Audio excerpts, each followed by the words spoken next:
орон нутгийн сонгуульд Монгол Ардын Хувьсгалт намаас нийт 30 нэр дэвшигч нэр дэвшсэн.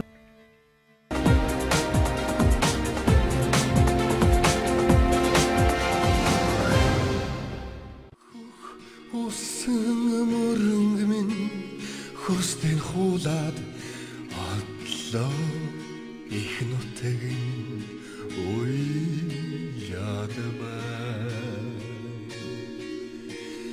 төрд шургалсан лөрчил түмний дэлэр надад элгэн түмэн минь халаглаа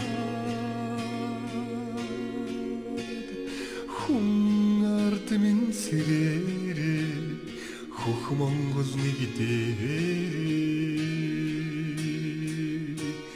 хацаргоо охид минь харихны халаасанд нүцгэн байна хаан цус минь гашлаад байна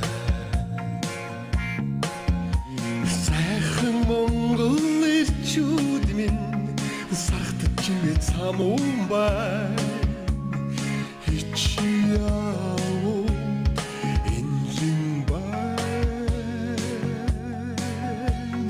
хүн ард минь сэрээрээ хөх Монгол нэг дээр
Эрдэнэс мөргүй замхарч байна.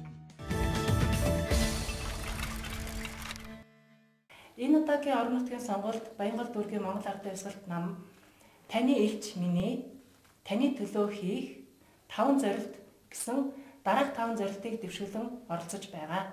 Иргэдийн шууд оролцоод хороо. Нутгийн өөр удирдах байгууллагыг төлөвшүүлэх, жинхэнэ утгаар нь хэрэгжүүлэх. Иргэдийн оролцоог нэмэгдүүлж, иргэдийн хяналтыг тавих зорилготой юм аа. Хорооноос ардын элч томилж, ардын хяналт тавих. Өрхийн бизнес төв байгуулах. За энэ нь өрх бүр бизнестэй болох жижиг дунд үйлдвэрлэлийг дэмжих зорилгоор явж байгаа юм аа.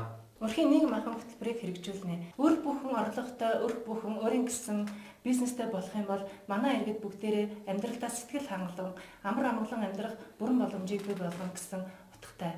Баянгол дүүргийг орчин үеийн жишг дүүрэг болгох. Бид хөгжлийг холоос биш оройос, маргааш биш өнөөдрөөс эхлүүлэх хэрэгтэй. Сөүл шиг, Нью-Йорк шиг хотуудыг бид өөрсдөө бүтээж чаднаа.